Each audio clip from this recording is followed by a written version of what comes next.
Pendant 320 ans, les mêmes pierres ont absorbé les mêmes silences.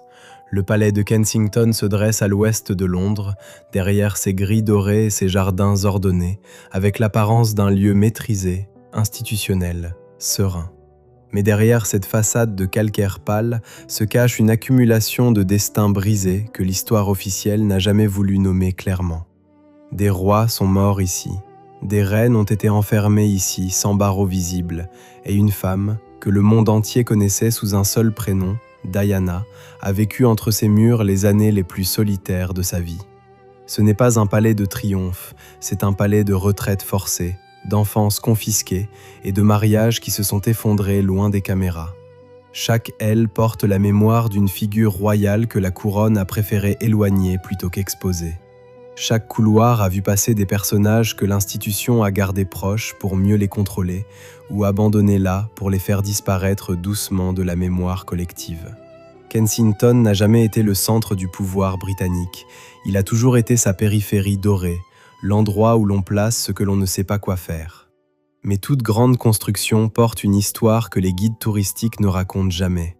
Les chiffres officiels parlent de 170 pièces, de jardins s'étendant sur 111 hectares, de plus de 3 siècles de résidence royale continue.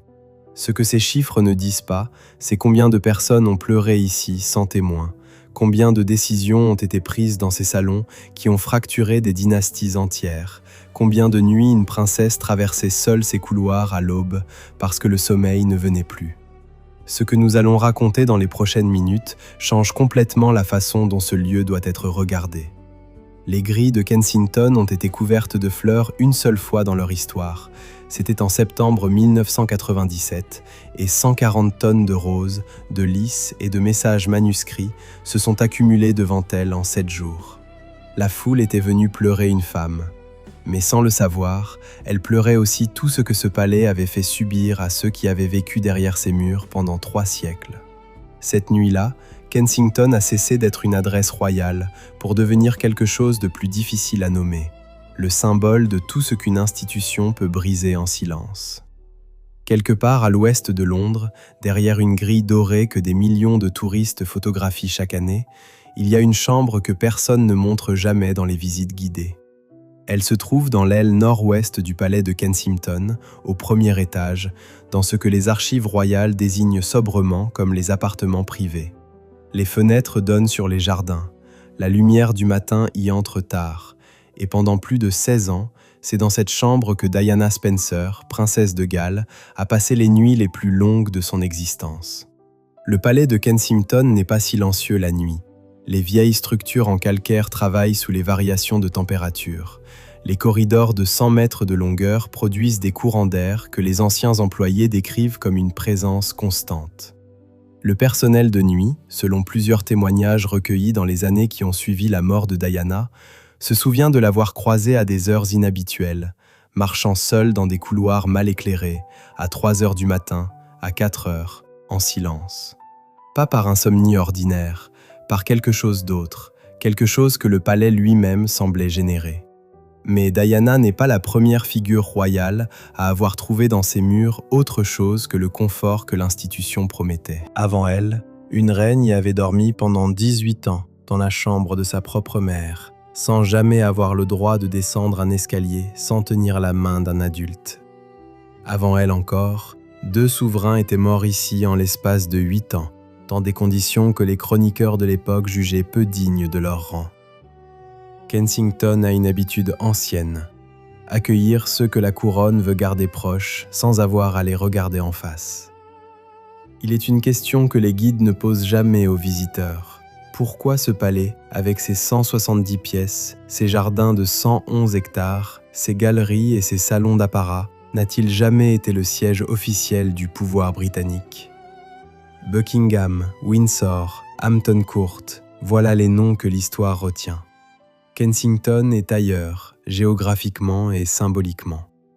À 3,5 km du palais de Buckingham, séparé du centre de Londres par Hyde Park, il occupe une position qui n'est ni dedans ni dehors, suffisamment royale pour imposer, suffisamment périphérique pour isoler. Ce n'est pas un hasard, ça ne l'a jamais été. Le 31 août 1997, à 4 heures du matin, le personnel du palais de Kensington est réveillé par des appels téléphoniques en provenance de Paris. Les premières informations sont confuses, puis elles cessent de l'être. Diana, princesse de Galles, est morte dans le tunnel de l'Alma à 1h33 du matin, heure française. Elle avait 36 ans. Dans les heures qui suivent, le palais se ferme, les grilles restent closes. Aucune déclaration officielle ne sort de l'institution avant des heures. Et dehors, sans que personne ne l'ait organisé, les gens commencent à arriver avec des fleurs. Ce qui se passe ensuite est documenté avec une précision rare. En 7 jours, 140 tonnes de fleurs sont déposées devant les grilles de Kensington. 140 tonnes, le poids d'environ 90 voitures ordinaires, accumulées en une semaine par des anonymes qui n'avaient reçu aucune convocation, aucune instruction, aucun appel. Les services municipaux de Londres n'avaient aucun protocole prévu pour une telle situation. Le palais lui-même n'avait aucun plan de gestion de deuil collectif de cette ampleur. Ce que la foule faisait devant ces grilles n'avait pas de précédent dans l'histoire royale britannique moderne. Et le palais, derrière ses pierres, restait silencieux. Mais pourquoi Kensington? Pourquoi pas Buckingham, siège de la monarchie, résidence officielle du souverain? Pourquoi pas Windsor, où les rois sont enterrés? La réponse est simple et révèle quelque chose d'essentiel sur la nature de ce lieu. Parce que Kensington était la maison de Diana. Pas le palais de la reine, pas le symbole de la couronne. La maison d'une femme spécifique, avec ses appartements numérotés 8 et 9, avec sa chambre aux fenêtres qui donnent sur les jardins, avec ses couloirs parcourus à 3 heures du matin. La foule était venue chez elle, et cela, l'institution royale ne l'avait pas prévu. Il est probable que les responsables du protocole royal aient compris cette nuit-là quelque chose qu'ils n'avaient pas voulu voir pendant 16 ans. Kensington avait cessé d'être un bien institutionnel pour devenir quelque chose d'autre dans l'imaginaire collectif. Un lieu personnel, un lieu humain. La transformation était invisible tant que Diana était vivante. Elle est devenue évidente le jour où elle ne l'était plus. 140 tonnes de fleurs ne s'accumulent pas devant un symbole, elles s'accumulent devant une présence. 3 siècles avant cette nuit de septembre, un roi toussait dans une chambre du même palais, sans que ses médecins comprennent pourquoi ses poumons ne répondaient plus. Une future reine apprenait à marcher dans ses couloirs sous une surveillance si totale que ses moindres déplacements étaient consignés dans un registre quotidien. Une princesse oubliait progressivement qui elle avait été avant d'entrer ici. Kensington n'a pas commencé avec Diana et il n'a pas fini avec elle. Ce que ces murs ont absorbé dépasse largement les 16 années d'un mariage qui s'est brisé loin des regards. Ce que nous allons raconter dans les prochaines minutes change complètement la façon dont ce lieu doit être regardé. Pas comme un palais de cartes postales, pas comme le décor d'une histoire d'amour royal mal terminée, mais comme ce qu'il a réellement été depuis 1689. Un endroit où la couronne britannique a placé, gardé et parfois brisé ce qu'elle ne savait pas comment exposer au monde. Les pierres sont les mêmes, la grille dorée est la même, mais l'histoire derrière, elle, n'a jamais ressemblé aux visites guidées.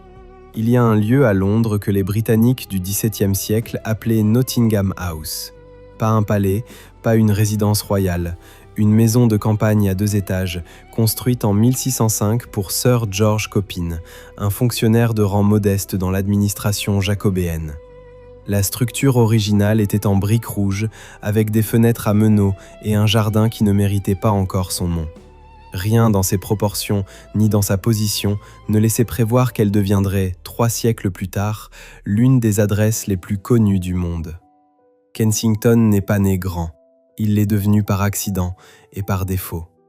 En 1689, Guillaume III d'Orange et sa femme Marie II d'Angleterre achètent la propriété pour 18 000 livres sterling. C'est une somme considérable pour l'époque, mais modeste pour une acquisition royale. La raison de cet achat est médicale avant d'être politique. Guillaume souffre d'asthme sévère. L'air de Whitehall, le palais officiel au bord de la Tamise, aggrave ses crises respiratoires. L'humidité du fleuve, la densité du brouillard londonien, les émanations de la ville médiévale entassée autour du palais sont incompatibles avec ses poumons. Kensington, séparé du centre par les champs et les jardins de Hyde Park, offre un air différent. Le choix d'un palais royal ne repose pas sur la grandeur, il repose sur les bronches d'un roi hollandais. Guillaume confie immédiatement les travaux à Christopher Wren, l'architecte qui reconstruit Londres après l'incendie de 1666 et qui dessine en ce moment même la cathédrale Saint-Paul. Wren travaille vite. En moins de 3 mois, une première phase de transformation est achevée, ce qui est remarquable pour des travaux de cette envergure au XVIIe siècle. Il ajoute 4 pavillons d'angle, agrandit les ailes, renforce les fondations. Le coût total des premiers travaux s'élève à 60 000 livres, soit plus de 3 fois le prix d'achat de la propriété. Mais le résultat reste sobre. Wren ne construit pas Versailles. Il construit quelque chose de fonctionnel, de discret, presque bourgeois pour un palais royal. C'est peut-être ce qui définit Kensington depuis l'origine. Une ambition architecturale délibérément contenue. Ce que Wren livre à Guillaume III n'est pas un palais de représentation. Il n'y a pas de galerie des glaces, pas de salle du trône visible depuis l'extérieur, pas de façade conçue pour écraser le visiteur sous le poids de la majesté royale. Les appartements d'apparat existent, mais ils sont à échelle humaine. Les plafonds sont hauts sans être vertigineux. Les couloirs sont larges sans être démesurés. Comparé à Hampton Court, à 19 km à l'ouest, Kensington ressemble presque à une résidence secondaire soignée. C'est précisément ce qu'il est. Et cette modestie structurelle va conditionner pour toujours la façon dont la couronne l'utilisera. Non pas comme scène du pouvoir, mais comme espace de retrait. Marie II meurt à Kensington en décembre 1694, de la variole. Elle a 32 ans. La maladie progresse en moins de 2 semaines, depuis les premiers symptômes jusqu'à la mort. Les médecins royaux, selon les chroniques de l'époque, sont divisés sur le traitement. Certains préconisent la saignée, d'autres des bains chauds, d'autres encore l'isolement total. Aucune de ces interventions n'arrête la progression du virus. La reine meurt dans ses appartements du premier étage, dans le même bâtiment que Guillaume continuera d'habiter pendant 8 autres années. C'est la première mort royale dans ces murs. Elle ne sera pas la dernière. Guillaume III survit à sa femme jusqu'au printemps 1702. Le 21 février de cette année, il monte à cheval dans les jardins de Hampton Court et sa monture trébuche sur une taupinière, le désarçonnant violemment. Il se fracture la clavicule droite. La blessure semble d'abord gérable, mais des complications pulmonaires s'installent rapidement, peut-être une pneumonie, peut-être une aggravation de son asthme chronique. Guillaume est ramené à Kensington, où il meurt le 8 mars 1702, à 51 ans. 2 souverains, mari et femme, morts dans le même palais en 8 ans. Pour l'institution royale britannique, Kensington s'ouvre sur un bilan funèbre que personne n'avait anticipé en signant l'acte d'achat de Nottingham House. La reine Anne, qui succède à Guillaume, continue d'utiliser Kensington comme résidence principale. Elle y fait des travaux supplémentaires. L'orangerie, commandée à Wren et achevée en 1704, est l'ajout le plus notable de son règne. Long de 36 mètres, ce bâtiment en calcaire de Portland est l'un des plus beaux exemples d'architecture baroque sobre en Angleterre. Anne l'utilise pour ses réceptions d'hiver et ses promenades en cas de mauvais temps. Elle y sert aussi du thé, une pratique encore peu répandue en Angleterre au début du XVIIIe siècle. Mais Anne souffre de ce que les médecins de l'époque appellent la goutte, et que les historiens modernes interprètent plutôt comme une combinaison de lupus et d'arthrite sévère. À la fin de sa vie, elle ne peut plus marcher sans assistance. Elle meurt à Kensington en août 1714, à 49 ans. 3 souverains, un seul palais, 20 ans. Ce chiffre mérite qu'on s'y arrête. Entre 1694 et 1714, 3 monarques britanniques meurent à Kensington en l'espace de 2 décennies. Dans n'importe quel autre contexte, un tel palais aurait peut-être été abandonné, ou du moins évité. Il n'en est rien. La couronne continue d'y résider, d'y travailler, d'y recevoir. Tout porte à croire que l'institution royale de l'époque ne percevait pas encore ces morts comme un signal, mais simplement comme le cours naturel d'une mortalité royale que la médecine du temps ne pouvait pas contenir. Kensington n'est pas maudit dans les archives officielles. Il est simplement là, disponible, fonctionnel, périphérique. Mais toute grande construction porte une histoire que les guides touristiques ne racontent jamais. Kensington est présenté aujourd'hui comme un palais vivant, actif, habité par la nouvelle génération royale. Les visiteurs qui font la queue devant ces grilles voient les appartements d'État restaurés, les jardins impeccables, la silhouette sobre et rassurante du bâtiment en briques et en pierre. Ils ne voient pas les chambres où 3 souverains ont expiré avant d'atteindre la soixantaine. Ils ne savent pas que ce palais a été choisi initialement non pour sa grandeur, mais pour les poumons malades d'un roi qui toussait.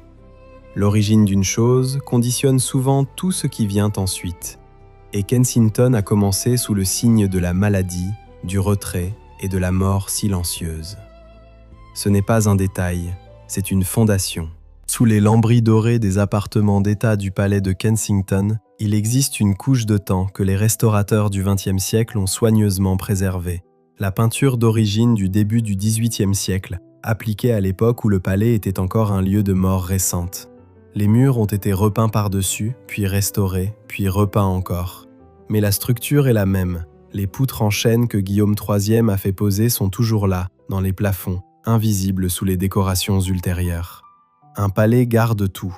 Il efface les traces visibles mais conserve le squelette. Et le squelette de Kensington est construit sur 20 ans de mort royale que l'histoire officielle mentionne rapidement avant de passer à autre chose. Marie II d'Angleterre est la première. Elle meurt le 28 décembre 1694, à 32 ans, après une agonie de 11 jours. La variole, au XVIIe siècle, est une maladie que les médecins ne peuvent pas traiter. Ils peuvent seulement observer sa progression et tenter d'en atténuer les symptômes. Les éruptions cutanées apparaissent d'abord sur le visage, puis se propagent sur le corps entier. La fièvre monte jusqu'à des niveaux que les thermomètres de l'époque ne mesurent pas avec précision, mais que les témoins décrivent comme intenses au point de provoquer des convulsions. Marie est isolée dans ses appartements. Guillaume, qui souffre lui-même de problèmes pulmonaires chroniques et qui craint la contagion pour des raisons médicales autant que politiques, ne peut pas rester constamment à son chevet. La reine meurt dans une chambre de Kensington entourée de médecins impuissants et d'une cour qui comprend que le règne conjoint qu'elle partageait avec son mari vient de se briser en deux. Ce qui suit la mort de Marie est révélateur du fonctionnement de l'institution royale. Guillaume III continue de résider à Kensington comme si rien ne s'était fondamentalement modifié. Il reçoit ses ministres dans les mêmes salons, il travaille dans le même bureau, il dort à quelques mètres des appartements où sa femme a expiré. Selon les chroniqueurs de l'époque, il semble accablé dans les premières semaines, plus silencieux que d'habitude, moins présent dans les discussions politiques. Mais la machine royale ne s'arrête pas pour un deuil. Les audiences reprennent, les décisions d'État continuent. Et Kensington, qui a absorbé la mort de sa reine, continue de fonctionner comme si sa vocation était précisément cette capacité à contenir la tragédie sans la montrer. Guillaume III meurt dans ce même palais en mars 1702, 8 ans après sa femme. La circonstance de sa mort est à la fois banale et révélatrice. Une chute de cheval provoquée par une taupinière dans les jardins de Hampton Court, une fracture de la clavicule droite, puis une détérioration rapide dont les médecins modernes pensent qu'elle impliquait une embolie pulmonaire ou une pneumonie sévère. Il est transporté à Kensington pour ses derniers jours. Il a 51 ans. Son règne a duré 13 ans. Il n'a pas d'héritier direct. La couronne passe à sa belle-sœur Anne, la dernière des enfants survivants de Jacques II. La mort de Guillaume est la deuxième mort royale à Kensington en moins d'une décennie. Les murs du palais ont désormais 2 souverains dans leur mémoire. Mais la couronne ne cherche pas un autre endroit où résider, elle reste. La reine Anne représente le 3e acte de cette séquence funèbre. Son règne, de 1702 à 1714, est politiquement significatif. C'est sous Anne que l'acte d'union de 1707 fusionne les royaumes d'Angleterre et d'Écosse pour former la Grande-Bretagne. Mais à Kensington, ce que le palais garde de la reine Anne est d'une autre nature. Anne souffre depuis ses années de jeunesse d'une condition physique débilitante que ses contemporains désignent sous le nom de goutte, mais qui correspond probablement, selon les analyses médicales rétrospectives, à une combinaison de lupus érythémateux et d'arthrite inflammatoire sévère. À 40 ans, elle se déplace en chaise roulante dans les couloirs de Kensington. À 45 ans, elle est parfois portée à bras d'homme pour descendre des escaliers.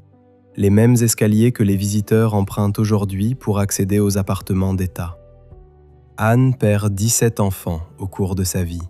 Ce chiffre est documenté dans les registres royaux et ecclésiastiques, fausses couches, morts-nés, enfants morts en bas âge.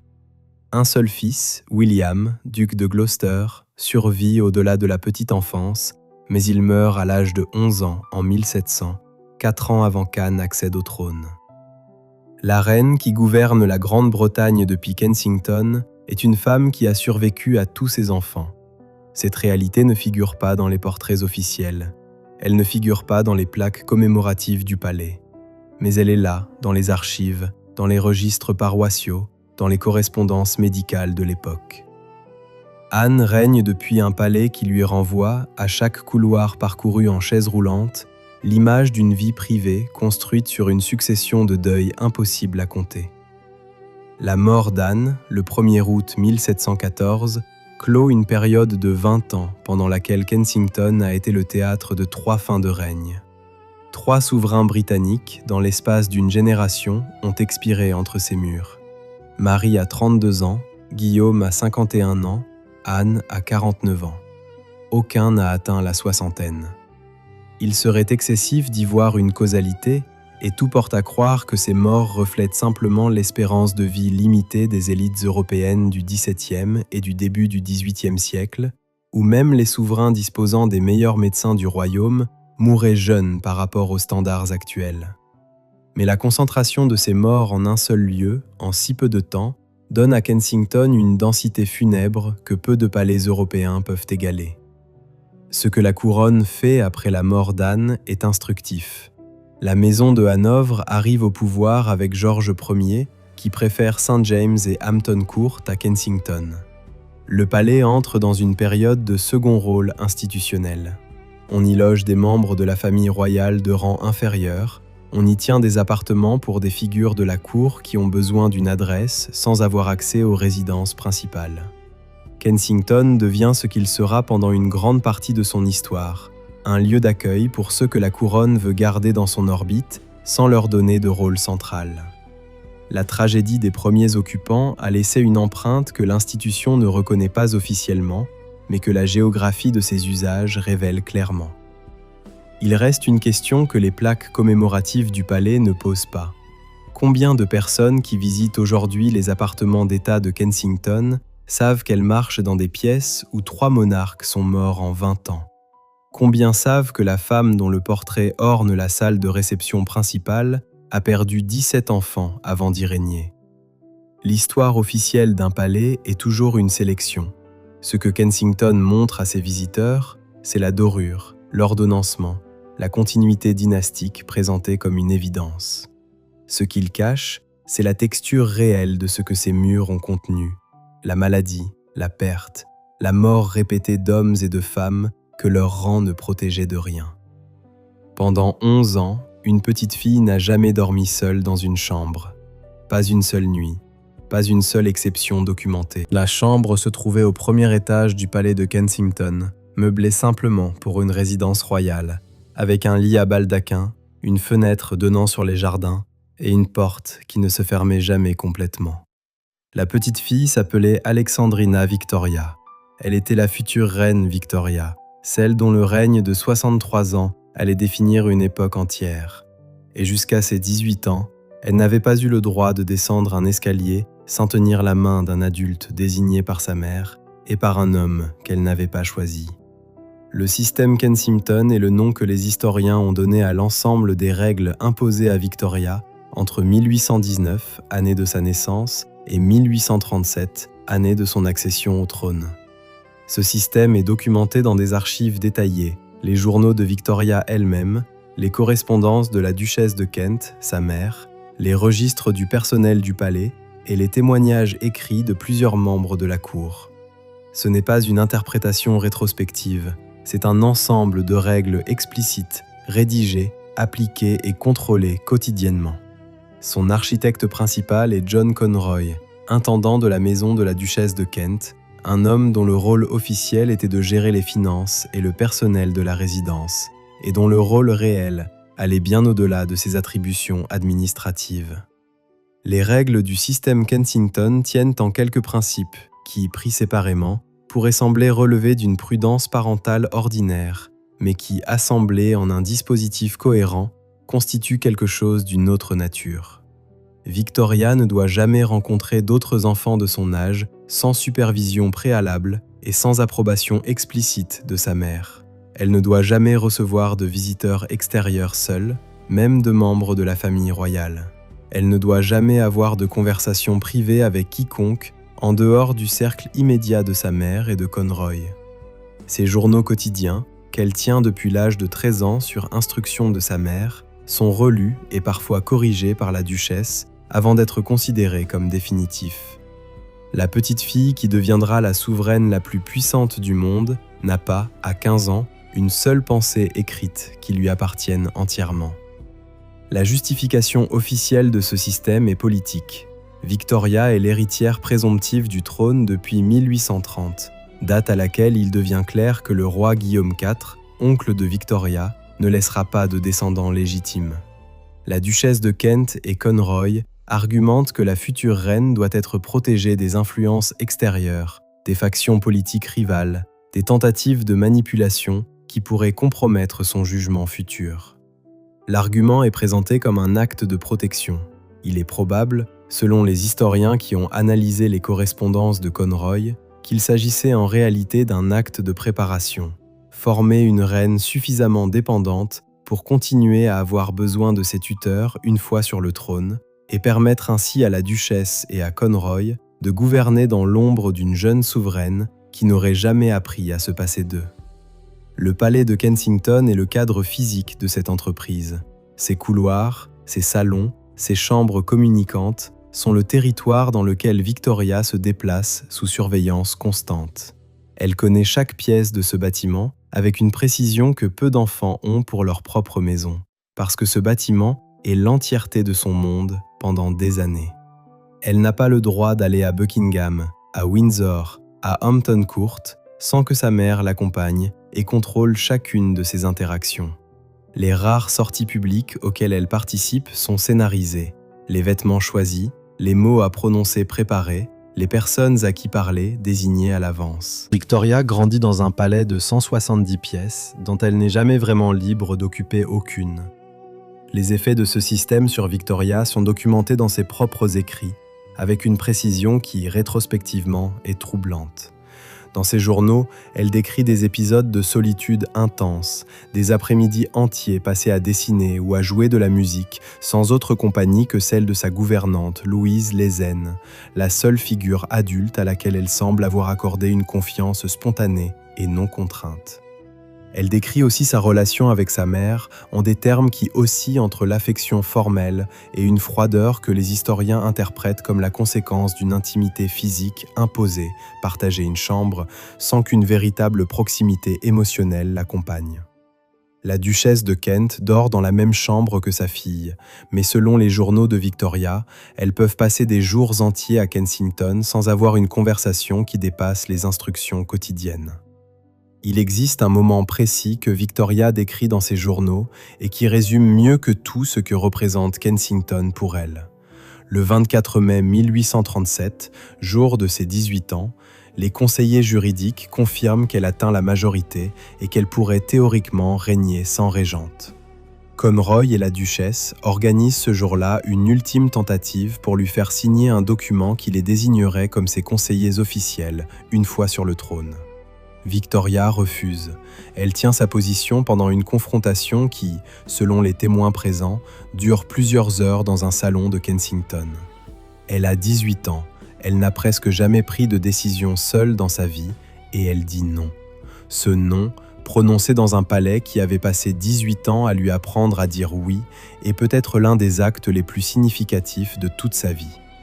Moins d'un mois plus tard, le 20 juin 1837, Guillaume IV meurt et Victoria devient reine. La première chose qu'elle demande est une heure seule dans sa chambre, la première heure seule documentée de son existence à Kensington. La deuxième chose qu'elle fait est de transférer sa résidence principale à Buckingham. Elle ne reviendra jamais vivre à Kensington. Le palais où elle a passé son enfance entière devient, du jour au lendemain, un lieu qu'elle évite avec une constance que sa correspondance ultérieure confirme. Elle y retourne pour des fonctions officielles, elle en supervise les travaux et l'entretien en tant que propriétaire couronné, mais elle n'y dort plus jamais. Kensington reste dans sa vie comme une adresse administrative, jamais comme un foyer. Ce que le système Kensington a produit n'est pas ce que Conroy avait planifié. Victoria ne gouverne pas comme une souveraine dépendante de ses anciens tuteurs. Elle gouverne avec une fermeté que ses ministres, dont le Premier ministre Lord Melbourne, apprennent rapidement à respecter. Mais il est probable que les 18 ans passés dans ce palais sous surveillance totale ont laissé des traces profondes dans sa façon de concevoir le pouvoir, le contrôle et la confiance. Une femme qui a grandi sans jamais avoir une pensée privée, sans jamais descendre un escalier librement, finit par développer sa propre définition de la liberté. Kensington lui a appris ce que la captivité ressent quand elle porte un nom de palais. Elle a passé le reste de sa vie à ne pas y retourner. Derrière les grilles du palais de Buckingham, le 20 juin 1837 à 6 heures du matin, 2 hommes frappent à la porte de la chambre royale pour annoncer à Victoria qu'elle est reine. Elle les reçoit seule. C'est la première fois de sa vie documentée qu'elle reçoit des visiteurs sans que sa mère soit présente dans la même pièce.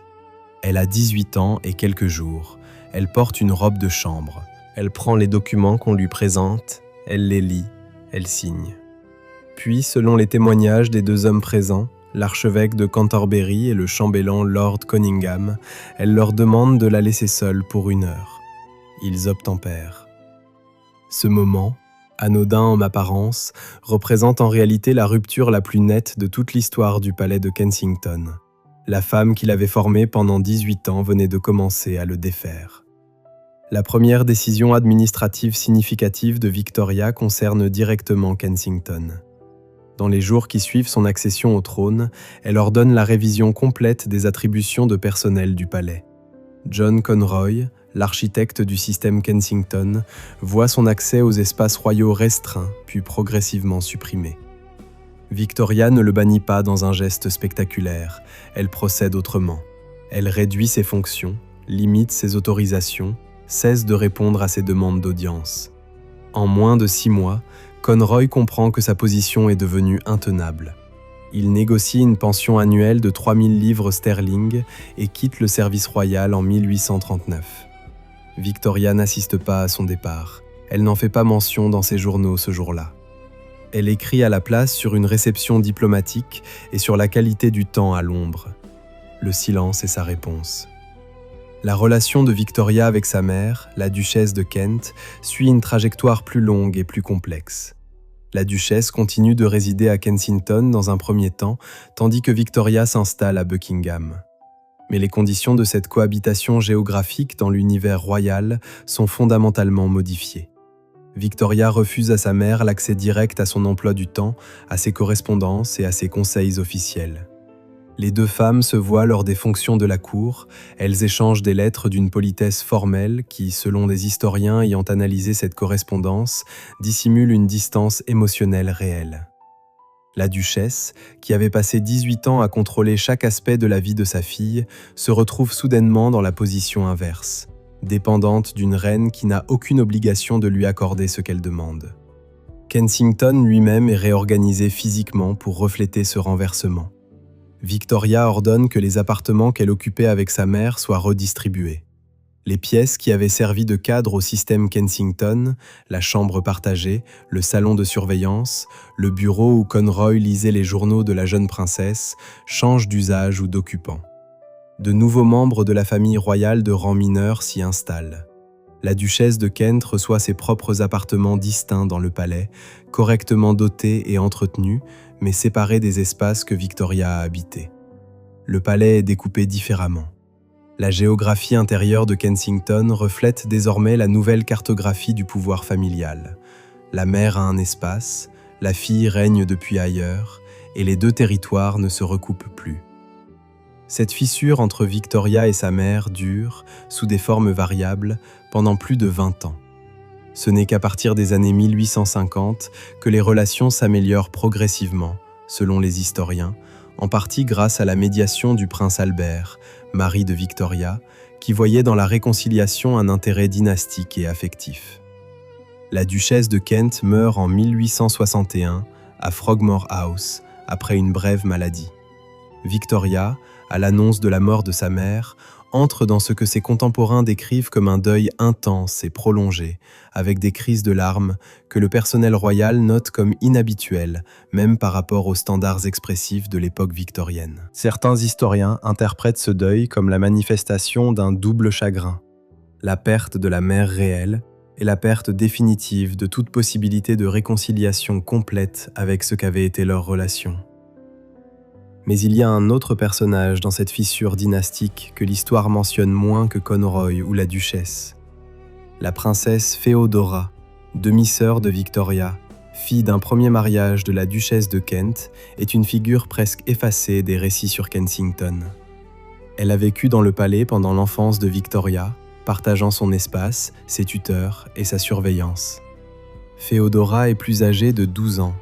Dans les rares lettres que Victoria lui adresse dans sa jeunesse, elle apparaît comme l'une des seules sources de chaleur humaine authentique de son enfance à Kensington.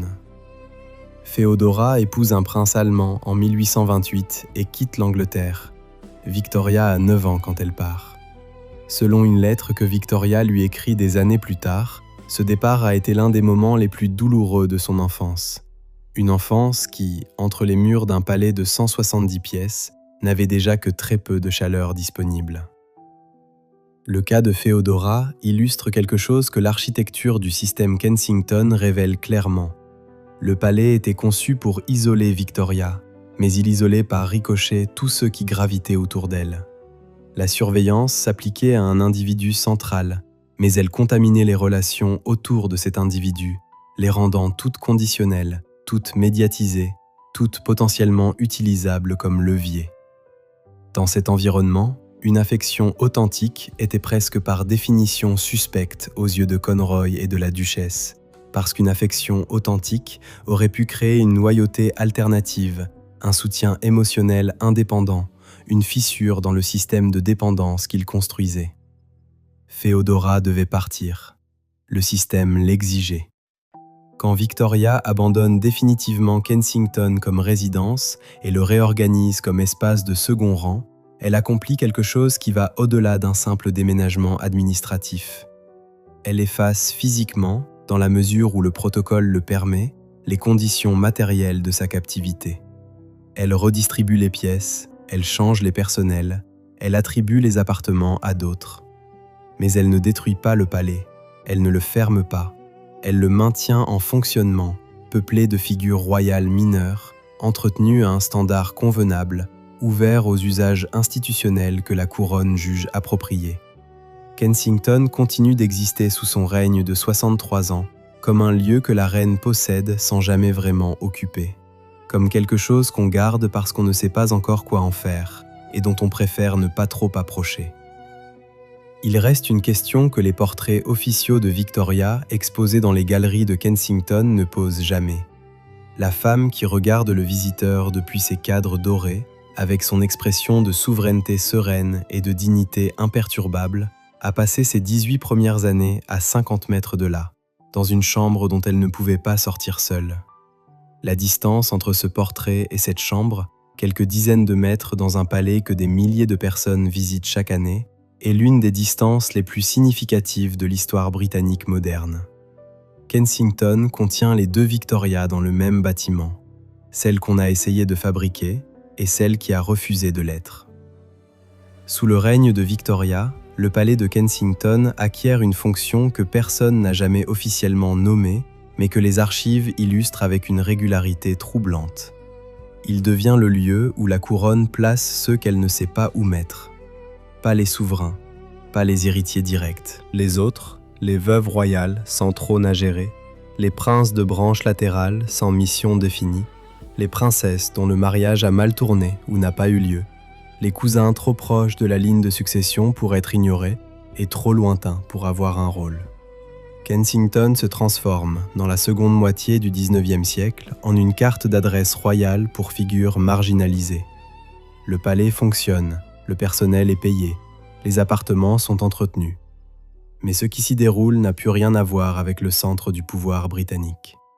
Le premier exemple significatif de cette transformation est la duchesse de Cambridge, Augusta de Hesse-Cassel, veuve du duc Adolphe Frédéric de Cambridge, fils du roi George III.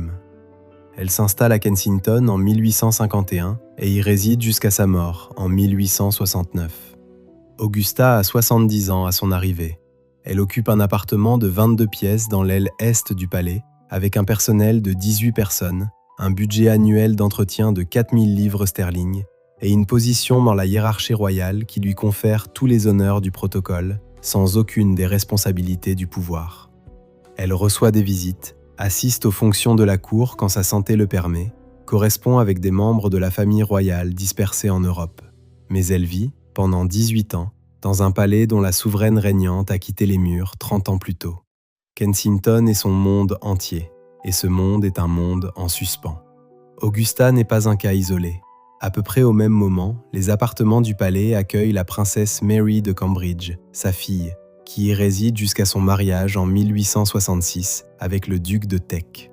Puis la princesse Louise, fille de Victoria, qui épouse le marquis de Lorne en 1871, mais continue d'utiliser Kensington comme résidence principale pendant des périodes étendues. Puis le duc et la duchesse de Teck, qui s'installent à Kensington à partir de 1867, dans l'appartement qui deviendra célèbre parce que c'est là que leur fille Victoria Mary, née en 1867, la future reine Mary, épouse de George V. Le palais que Victoria avait fui est devenu, par une ironie que les archives royales ne commandent jamais, le lieu de naissance d'une future reine d'Angleterre. L'institution a une mémoire plus courte que ses pierres. La duchesse de Teck mérite qu'on s'y arrête, parce que son histoire à Kensington illustre avec une précision particulière la nature de ce que le palais offrait à ses résidents dans cette période. Née princesse de Wurtemberg, mariée à un prince britannique de rang mineur, elle occupe une position sociale ambiguë, assez royale pour résider à Kensington, insuffisamment dotée financièrement pour y vivre selon les standards qu'elle juge appropriés à son rang. Les archives de la maison royale documentent des tensions récurrentes autour du budget d'entretien de ses appartements, des demandes de rénovation repoussées, des factures de réception qui dépassent les allocations autorisées. La duchesse de Teck dépense plus que ce dont elle dispose, s'endette progressivement et finit par quitter l'Angleterre en 1883 pour résider en Europe continentale pendant 2 ans, officiellement pour des raisons de santé, mais selon les chroniqueurs de l'époque, principalement pour échapper à ses créanciers. Kensington lui avait fourni une adresse royale, il n'avait pas fourni les moyens de la tenir. Cette tension entre le prestige de l'adresse et l'insuffisance des ressources est une constante de la vie à Kensington dans ces décennies. Les appartements du palais sont attribués par la couronne avec un budget d'entretien de base, mais les résidents sont censés financer eux-mêmes leurs dépenses personnelles, leur personnel supplémentaire, leurs réceptions et leurs obligations sociales. Pour des membres de la famille royale dont les revenus proviennent d'allocations civiles calculées au plus juste, le résultat est prévisible. Des appartements sous-entretenus dans leur partie privée, un personnel réduit au minimum et une vie sociale qui doit constamment naviguer entre les apparences du rang et les réalités d'une comptabilité difficile. Kensington est pour beaucoup de ces résidents victoriens un piège doré dont on ne peut pas se plaindre officiellement parce que se plaindre de loger dans un palais royal est une ingratitude que le protocole ne tolère pas. La princesse Louise, fille de Victoria, représente un autre type de marginalisation que Kensington abrite pendant cette période. Louise est la plus indépendante des enfants de Victoria. Elle peint, elle sculpte, elle fréquente des artistes et des intellectuels dans des cercles que sa mère juge marginalement inappropriés pour une princesse royale. Son mariage avec le marquis de Lorne en 1871 est une union inhabituelle par les standards royaux de l'époque. Lorne n'est pas un prince européen, mais un aristocrate britannique, fils du duc d'Argyll. Le mariage n'est pas heureux. Les deux époux vivent de plus en plus séparément dans les années qui suivent. Louise utilise ses appartements à Kensington comme une base d'indépendance relative, un espace où elle peut travailler à ses sculptures et recevoir ses cercles artistiques sans la supervision que la cour de Victoria imposait à ses filles. Elle y réside de façon intermittente jusqu'au début du XXe siècle, occupant les mêmes murs que sa mère avait fui 60 ans plus tôt pour des raisons opposées mais structurellement similaires. Kensington comme alternative à une présence au centre qu'on ne voulait pas ou ne pouvait pas assumer. À la mort de Victoria en 1901, Kensington abrite simultanément plusieurs générations de résidents royaux de rang secondaire dans des appartements dont les niveaux d'entretien varient considérablement d'une aile à l'autre. Certains couloirs des parties non ouvertes au public sont dans un état que les inspections de la Office of Works, l'organisme gouvernemental chargé de l'entretien des propriétés royales, décrivent comme nécessitant des interventions urgentes. Les rapports de ces inspections, consultables aux archives nationales britanniques, mentionnent des infiltrations d'eau dans les toitures de l'aile nord, des problèmes d'humidité dans les caves, des cheminées défectueuses dans au moins 3 appartements occupés. Le palais visible, celui des façades et des jardins impeccables, dissimule un palais intérieur dont l'entretien réel a été différé pendant des décennies, faute de priorité budgétaire. Ce décalage entre la façade et l'intérieur est la métaphore la plus précise que Kensington offre pour cette période. Vu de l'extérieur, depuis Hyde Park ou depuis les rues de Kensington, le palais est intact, fonctionnel, habité, royal.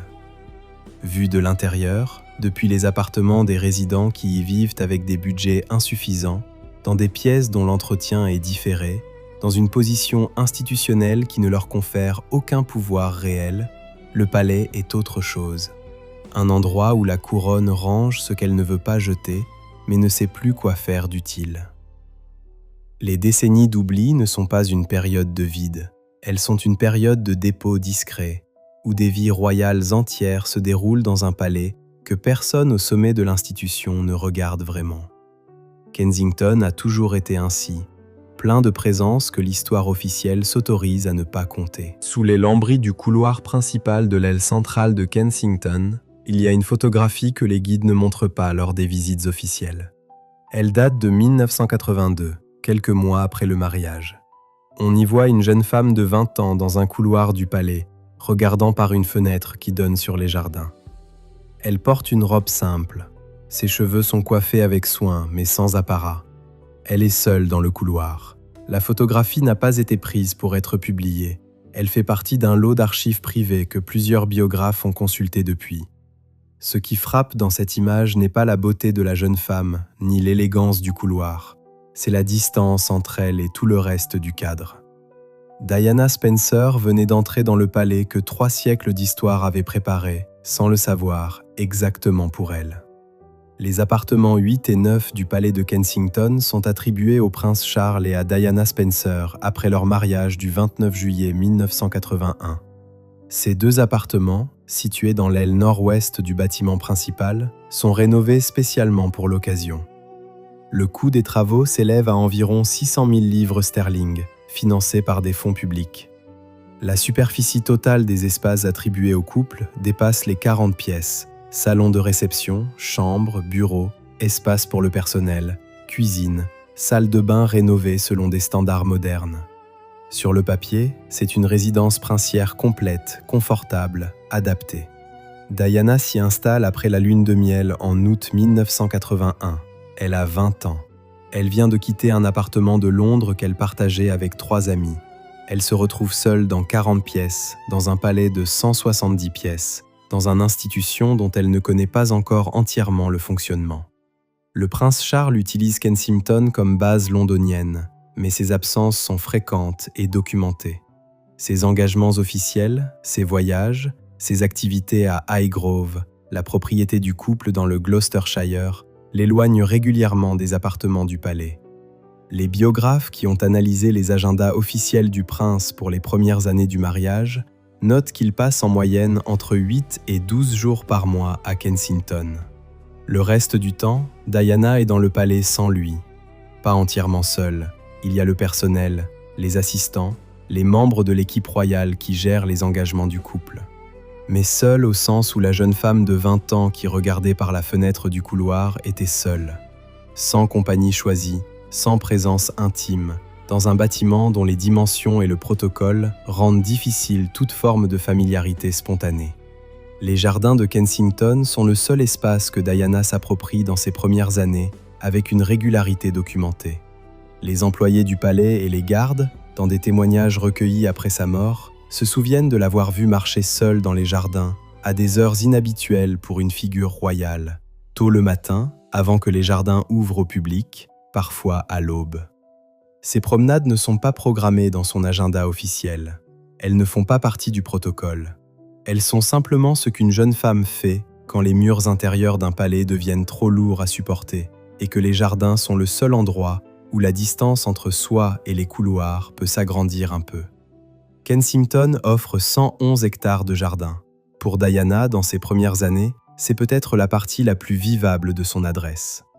Les transcriptions des enregistrements réalisés par Diana pour le journaliste Andrew Morton, utilisés pour le livre publié en 1992, constituent la source la plus directe sur ce que le palais représentait pour elle dans cette période. Diana y décrit des épisodes de détresse intense dès les premières semaines du mariage.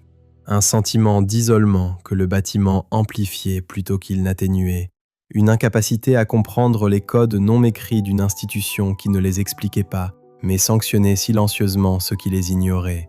Une solitude physique concrète dans des appartements dont les dimensions mêmes rendaient toute chaleur difficile. Elle décrit aussi les repas seuls, les après-midi sans programme, les soirées dans des salons conçus pour recevoir 50 personnes et occupés par une femme seule avec un plateau repas. Ces témoignages ne sont pas des interprétations, ce sont des descriptions. La grossesse de Diana, annoncée en novembre 1981, 4 mois seulement après le mariage, change la configuration de sa présence à Kensington sans modifier fondamentalement son isolement. Le palais se prépare à accueillir un héritier, le personnel médical royal prend ses marques, les appartements sont adaptés, le protocole de naissance royale est planifié dans ses moindres détails. William naît le 21 juin 1982 à la maternité de l'hôpital Saint-Mary à Paddington, à quelques kilomètres de Kensington. Il est ramené au palais quelques jours plus tard. Diana, 21 ans, est désormais mère d'un héritier du trône dans un palais qui a vu naître des générations royales et mourir des souverains. Elle a accompli en 1 an ce que l'institution attendait d'elle. Ce que l'institution n'avait pas prévu de lui fournir en retour, c'était la présence. Harry naît 2 ans plus tard, le 15 septembre 1984, dans les mêmes conditions. Les 2 fils grandissent à Kensington, dans des nurseries aménagées dans les appartements, avec des nounous, des précepteurs, un personnel dédié. Les photographies officielles montrent une famille royale moderne et souriante dans des jardins impeccables. Les archives privées et les témoignages recueillis ultérieurement montrent quelque chose de plus fragmenté, un couple dont les tensions sont visibles pour le personnel dès 1984, des routines quotidiennes de plus en plus séparées, des espaces du palais utilisés différemment par les 2 époux, comme si l'appartement avait commencé à se diviser avant que la séparation officielle soit prononcée. Kensington enregistre tout cela dans ses habitudes, dans les déplacements de son personnel, dans les agendas de ses occupants. Les murs n'ont pas besoin de parler pour témoigner. Il est probable que Diana ait compris assez tôt ce que le palais de Kensington était vraiment dans l'histoire de l'institution royale britannique. Elle avait accès aux guides, aux livres d'histoire, aux récits des anciens employés. Elle savait que Victoria y avait grandi sous surveillance. Elle savait que des souverains y étaient morts.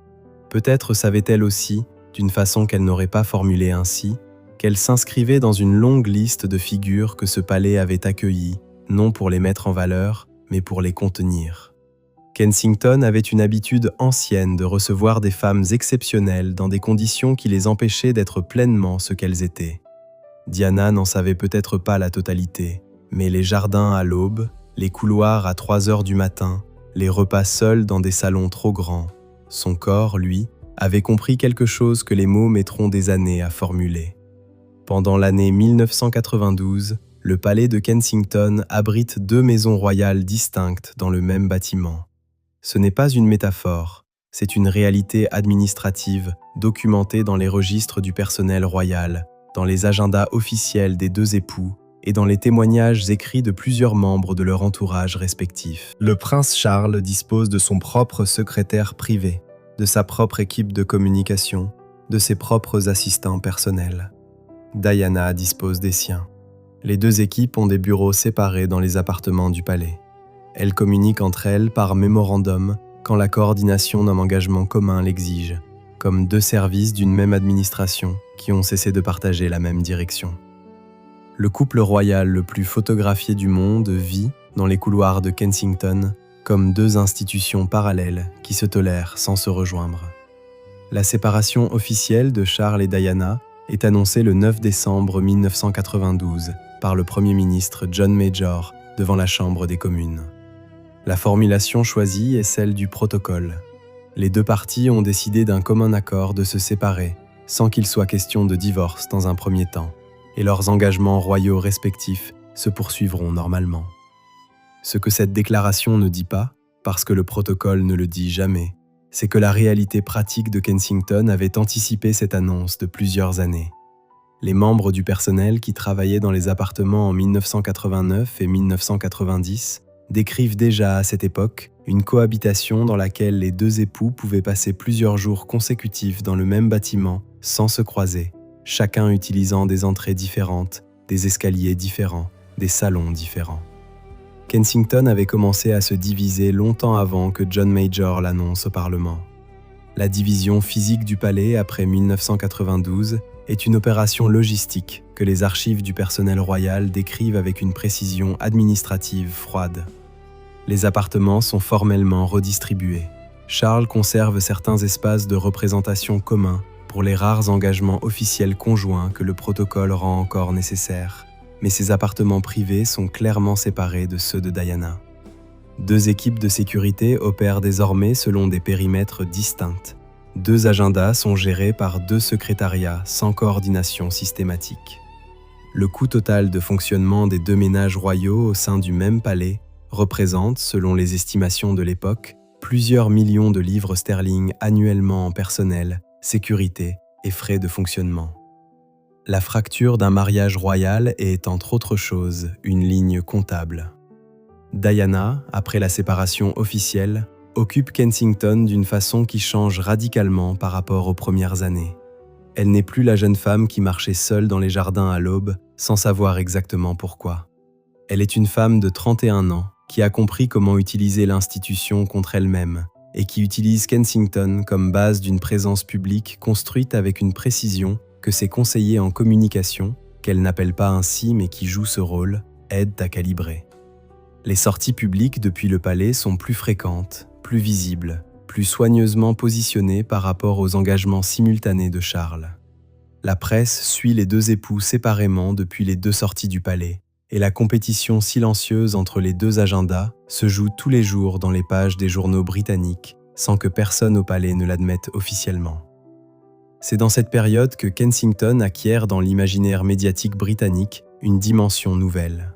Il cesse d'être simplement l'adresse royale du couple princier pour devenir le territoire de Diana spécifiquement.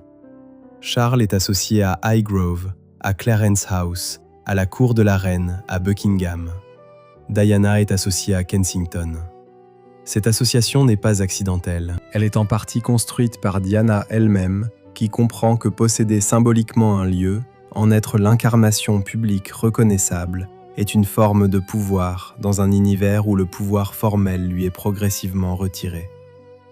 Si Buckingham est la reine et Clarence House est Charles, alors Kensington peut être Diana. Le palais des oubliés, des marginalisés, des figures royales de second rang, devient paradoxalement l'adresse de la figure royale la plus populaire de sa génération. Les chiffres de cette popularité sont documentés dans les sondages d'opinion britanniques de la période. En 1993, un an après la séparation officielle, Diana obtient des taux d'approbation publique qui dépassent 80% dans plusieurs enquêtes indépendantes, des niveaux que ni Charles ni la reine Élisabeth n'atteignent dans les mêmes sondages.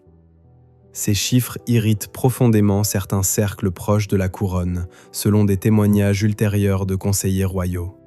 Il modifie aussi l'équilibre de pouvoir réel entre les deux cours rivales qui cohabitent à Kensington. Charles dispose du titre, de la légitimité dynastique, de l'accès direct à la reine. Diana dispose de quelque chose que l'institution royale britannique n'avait pas appris à gérer, une popularité de masse qui ne dépend pas du protocole et qui continue de croître précisément parce qu'elle semble défier l'institution.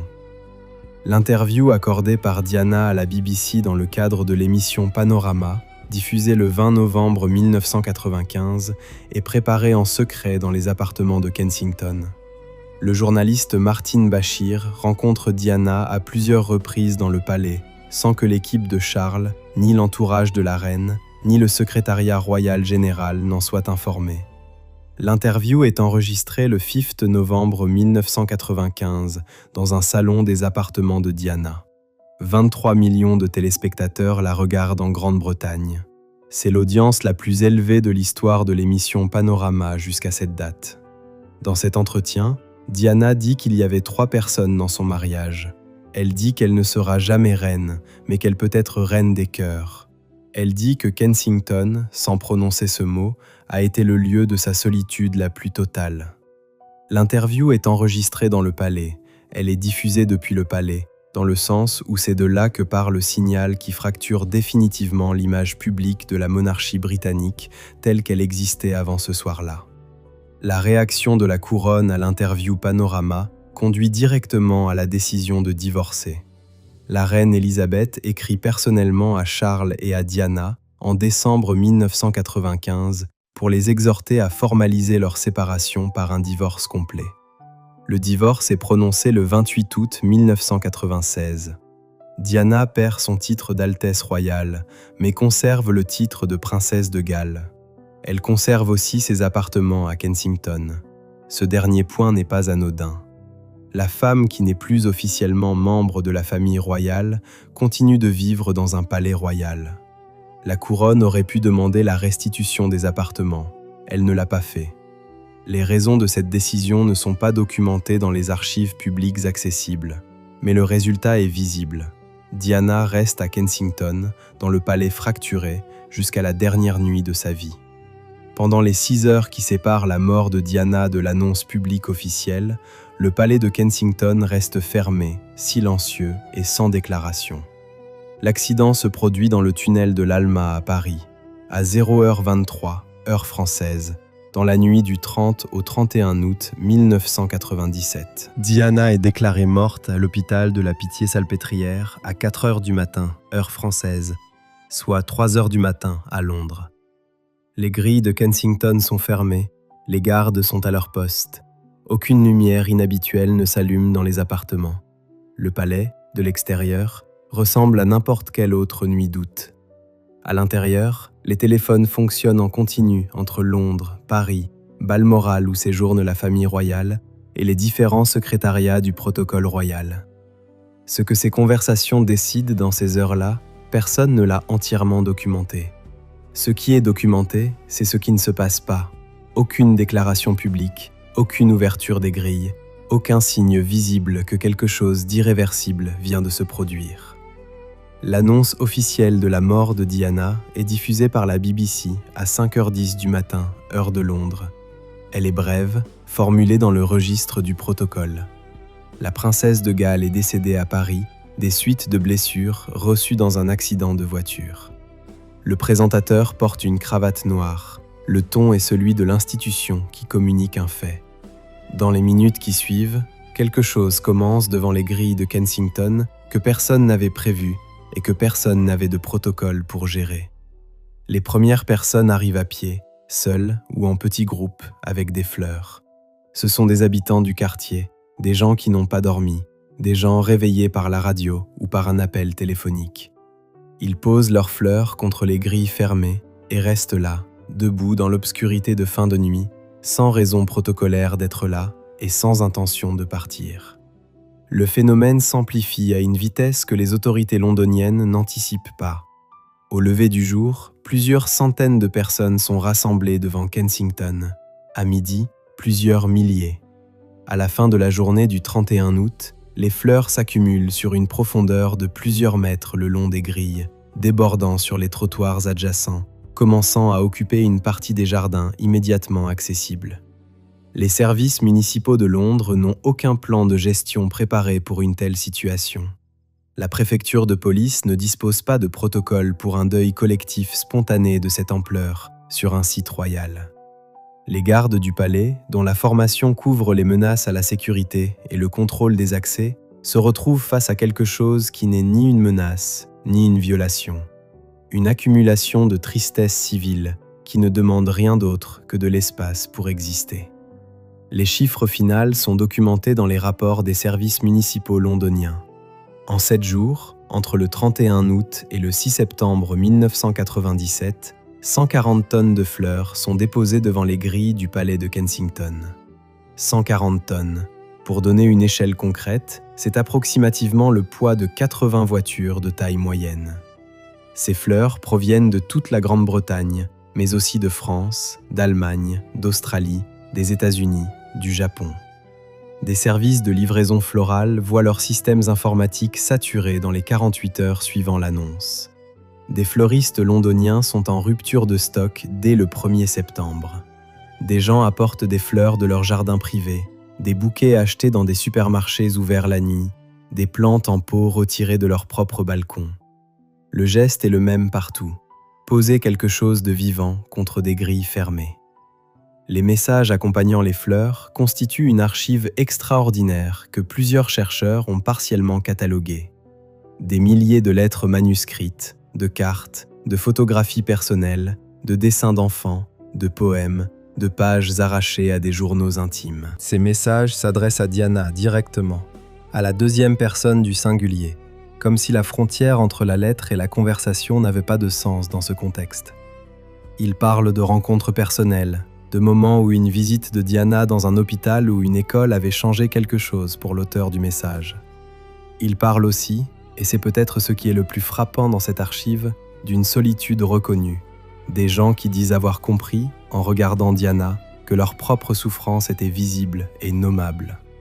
Ce n'est pas un deuil de célébrité standard, c'est quelque chose d'autre, quelque chose que les sociologues qui ont étudié cet événement peinent encore à qualifier avec précision. La famille royale, pendant les premiers jours qui suivent la mort de Diana, reste à Balmoral. La reine Elisabeth ne fait pas de déclaration publique immédiate.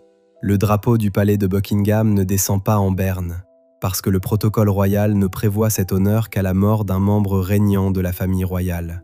Et Diana n'est plus, depuis le divorce, membre à part entière de la famille royale au sens protocolaire strict. Cette absence de geste visible de la couronne dans les premiers jours génère une tension palpable entre l'institution et la foule rassemblée devant Kensington. Des journaux britanniques publient des éditoriaux d'une virulence inhabituelle envers la monarchie.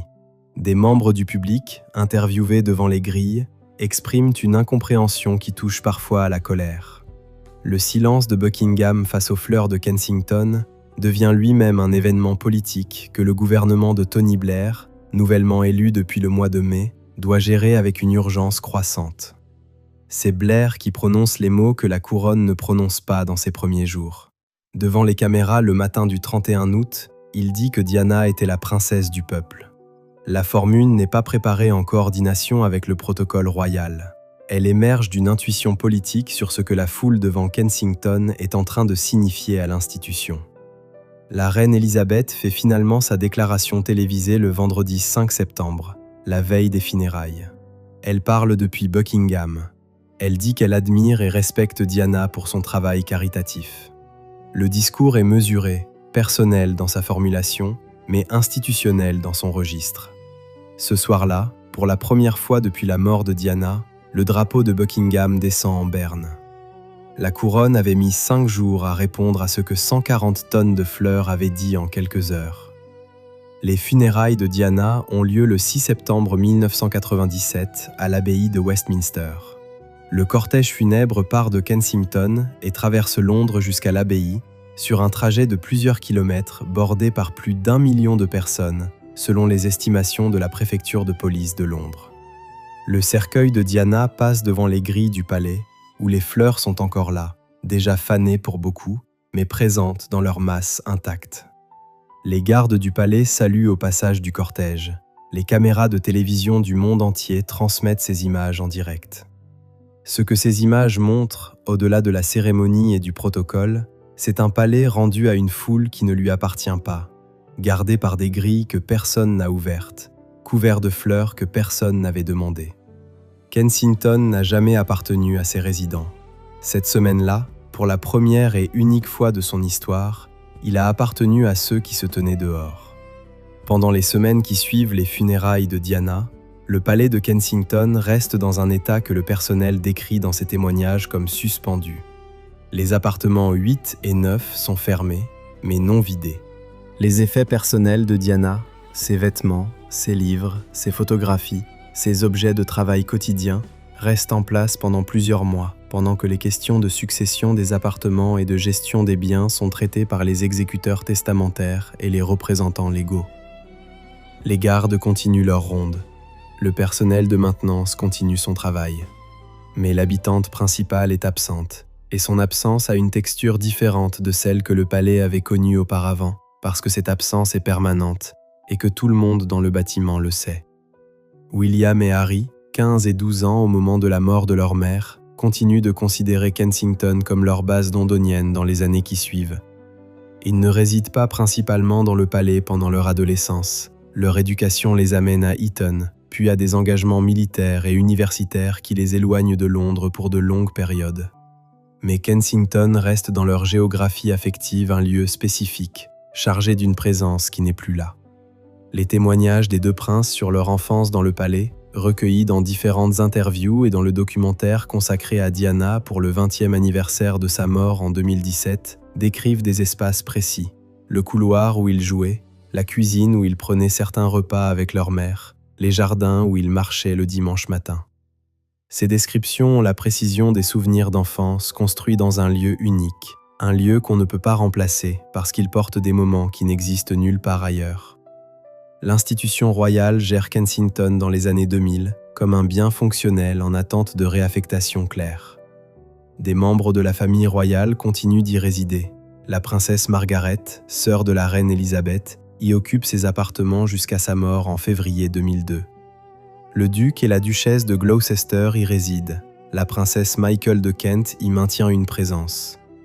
Le palais fonctionne selon le modèle qui était le sien depuis le XIXe siècle. Plusieurs ménages royaux de rang variés, des appartements d'État ouverts au public dans une partie du bâtiment, un personnel mutualisé pour les fonctions communes. La mort de Diana n'a pas fondamentalement modifié cette structure. Elle a simplement laissé un vide dans la partie la plus visible du bâtiment, un vide que l'institution n'est pas pressée de combler de façon spectaculaire. En 2011, William épouse Catherine Middleton à l'abbaye de Westminster. La décision de résidence principale du couple est annoncée peu après. Ils s'installeront à Kensington. L'appartement 1A, l'une des ailes les plus importantes du bâtiment, est attribué au couple. Il nécessite des travaux de rénovation substantiels. L'appartement n'avait pas été pleinement occupé depuis des années et son état général requiert une intervention complète. Le coût des travaux, financés par des fonds publics, s'élève à 4,5 millions de livres sterling, selon les chiffres communiqués officiellement par le palais en 2013. 4,5 millions de livres pour remettre en état une aile d'un bâtiment royal que l'institution n'avait pas entretenu à niveau pendant des décennies. La somme provoque des débats dans la presse britannique, certains journaux la jugeant excessive dans un contexte d'austérité budgétaire nationale, d'autres la présentant comme un investissement dans le patrimoine royal, justifié par son statut de bien public. William et Catherine s'installent à Kensington en 2013. Leurs 3 enfants, George né en 2013, Charlotte née en 2015 et Louis né en 2018, grandissent dans le même palais où leur père a grandi, dans des appartements rénovés à quelques dizaines de mètres de ceux où Diana vivait. La circularité de cette géographie n'échappe pas aux commentateurs royaux. William a grandi à Kensington avec sa mère. Ses enfants grandissent à Kensington sans jamais avoir connu leur grand-mère. Le palais contient 2 générations d'une même famille, séparées par une absence que les murs eux-mêmes ont absorbée. Les jardins que Diana a traversés à l'aube sont les mêmes jardins où George, Charlotte et Louis jouent sous surveillance de sécurité. Kensington a cette capacité particulière de superposer les temps sans les confondre. Harry et Meghan Markle s'installent à Kensington après leur mariage en mai 2018, dans le Nottingham Cottage, une dépendance plus petite du palais de 20 pièces environ, distincte de l'appartement principal de William et Catherine. La cohabitation des deux frères et de leurs épouses dans le même complexe palatial est présentée publiquement comme une configuration moderne et harmonieuse de la famille royale de la prochaine génération. Elle ne dure pas. Les tensions entre les deux couples, dont la nature précise reste partiellement non documentée dans des sources primaires accessibles, s'accumulent au cours de l'année 2019. En janvier 2020, Harry et Meghan annoncent leur intention de se retirer de leurs fonctions royales de premier plan et de partager leur temps entre le Royaume-Uni et l'Amérique du Nord. Ils quittent Kensington. Le palais qui avait vu se former et se briser le mariage de leurs parents vient de voir se former et se briser, sous une autre forme, l'unité de la génération suivante. La fondation Kensington Palace, rebaptisée depuis en Royal Foundation, continue d'opérer depuis le palais comme structure caritative liée aux activités publiques de William et Catherine. Ces domaines d'action couvrent la santé mentale, la conservation environnementale et le soutien aux militaires et à leurs familles. La présence institutionnelle de la Fondation dans le palais représente un usage du bâtiment que ses occupants du XIXe siècle n'auraient pas reconnu. Un palais royal utilisé comme siège d'une organisation caritative à vocation publique, avec des équipes professionnelles, des stratégies de communication, des partenariats avec des organisations civiles. Kensington n'est plus seulement une résidence.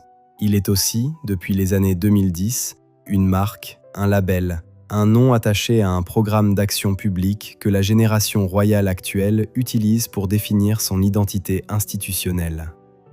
Les touristes qui visitent aujourd'hui les appartements d'État de Kensington, environ 400 000 par an selon les chiffres du palais, traversent des espaces soigneusement restaurés et mis en scène. La galerie consacrée à la mode royale présente des robes de Diana, parmi d'autres pièces historiques.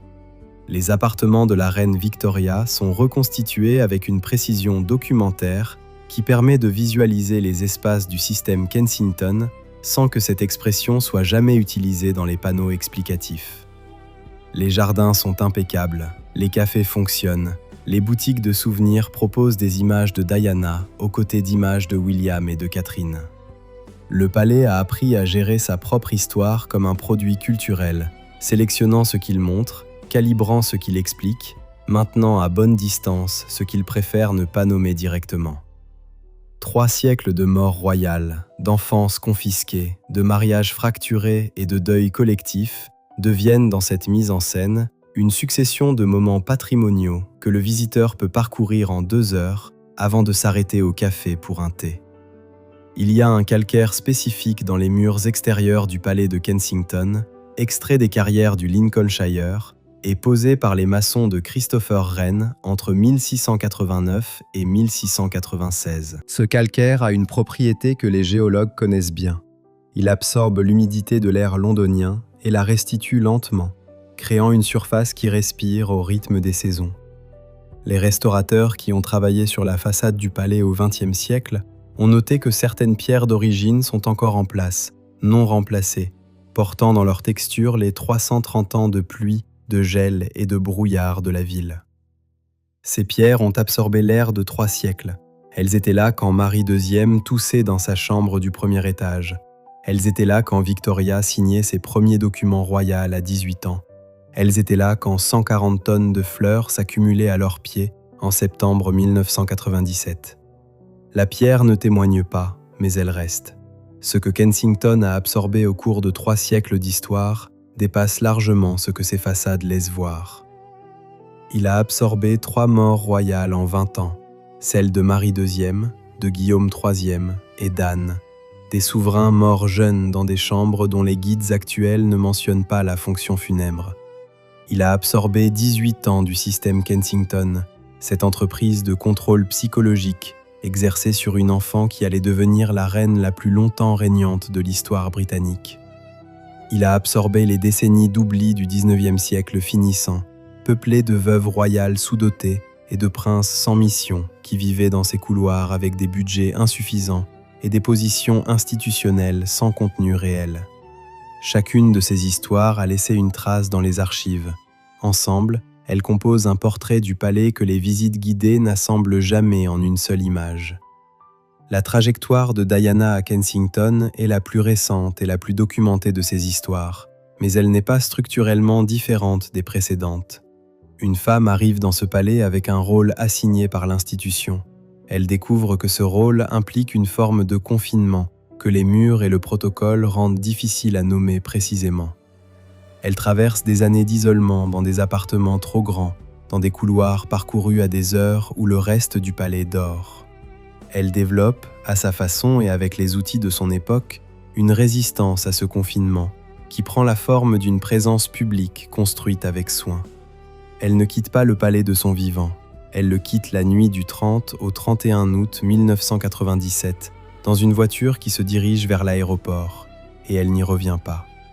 Ce schéma, avec ses variations propres à chaque époque, à chaque personnalité, à chaque configuration politique, est la structure profonde de l'histoire de Kensington. Ce n'est pas une malédiction, c'est une fonction. La fonction de Kensington dans l'architecture du pouvoir royal britannique a toujours été la même: accueillir ceux que l'institution veut garder dans son orbite, sans les placer au centre. Pas les souverains régnants, pas les héritiers directs quand ils ont atteint leur pleine intégration institutionnelle, mais les figures intermédiaires, les membres royaux en transition, les personnages dont le rang impose une adresse royale, mais dont le rôle ne justifie pas une présence à Buckingham ou à Windsor. Cette fonction n'a jamais été formulée officiellement. Elle n'apparaît dans aucun document institutionnel sous cette forme. Mais elle est lisible dans 3 siècles de registres de résidence, d'attribution d'appartements, de budgets alloués et de positions occupées par ceux qui ont vécu ici. Kensington est le palais de la périphérie dorée, et la périphérie dorée a des effets sur ceux qui y vivent, des effets que l'or rend difficiles à nommer comme tels. Le paradoxe final de Kensington est que le palais qui a servi à maintenir ses résidents à l'écart du centre est devenu, depuis la mort de Diana, l'un des lieux royaux les plus visités et les plus chargés symboliquement de Grande-Bretagne. Il reçoit aujourd'hui environ 400 000 visiteurs par an. Il abrite les bureaux de la Fondation royale de William et Catherine. Son nom est associé dans l'imaginaire mondial à Diana, non pas à Guillaume III qui l'a acheté, non pas à Victoria qui y a grandi, non pas aux générations de veuves et de princes oubliés qui l'ont habité pendant des décennies, mais à une femme qui y a vécu 16 ans et qui en est partie dans un cercueil recouvert d'un drapeau royal. La popularité de Kensington aujourd'hui est la popularité de Diana transférée sur un bâtiment. Le palais bénéficie d'une aura qu'il n'a pas construite lui-même. Il l'a héritée d'une habitante que l'institution n'avait pas su garder entière. Il reste une dernière question que les 3 siècles d'histoire de Kensington posent sans la résoudre. Qu'est-ce qu'un lieu fait à ceux qui l'habitent ? Ou, formulé autrement, est-ce que Kensington a contribué à briser les personnes qui y ont vécu ? Ou est-ce que ces personnes y ont été envoyées parce qu'elles étaient déjà fragilisées par une institution qui ne savait pas quoi faire d'elles ? La réponse est probablement les deux, simultanément. L'institution place à Kensington des figures qu'elle veut maintenir à distance du centre. Ce déplacement à la périphérie a des effets concrets sur ces figures. Isolement, sous-dotation relative, absence de rôle clairement défini, cohabitation forcée avec d'autres résidents dans des positions similaires. Le palais amplifie ce que l'institution a initié. Il ne crée pas la fragilité, il la loge, il lui donne un espace, il la laisse se développer dans des chambres fermées et des couloirs parcourus la nuit. Aujourd'hui, quand un visiteur passe devant la statue de Diana installée dans les jardins de Kensington en 2021, à l'initiative de William et Harry pour le 60e anniversaire de leur mère, il voit une femme de bronze entourée de 3 enfants. La statue est placée dans le Sunken Garden, le jardin en contrebas que Diana aimait particulièrement, selon les témoignages de son personnel. Elle regarde vers le palais. C'est une image apaisée, résolue, sans tension visible. C'est ce que les commémorations officielles font toujours. Elles résolvent en bronze ce que la vie n'avait pas résolu. La vraie Diana de Kensington n'est pas dans cette statue. Elle est dans les archives, dans les témoignages du personnel, dans les journaux d'Andrew Morton, dans les quelques photographies prises sans intention de publication. dans les récits de promenade à l'aube dans ces mêmes jardins où la statue se tient maintenant immobile. Ces deux images coexistent à Kensington sans se réconcilier. C'est peut-être la chose la plus honnête que ce palais ait jamais contenue. Les pierres de Christopher Wren respirent toujours au rythme des saisons londoniennes. Les grilles dorées s'ouvrent chaque matin pour les visiteurs et se referment chaque soir. Les jardins sont entretenus avec la précision que 3 siècles de standards royaux ont codifié. À l'intérieur, des enfants royaux grandissent dans des appartements rénovés, ignorant ou presque la texture de ce que ces murs ont contenu avant eux. Et quelque part dans l'aile nord-ouest, derrière des fenêtres qui donnent sur les jardins, il y a encore une chambre que les guides ne montrent pas. Merci de nous avoir accompagnés. Repose-toi bien.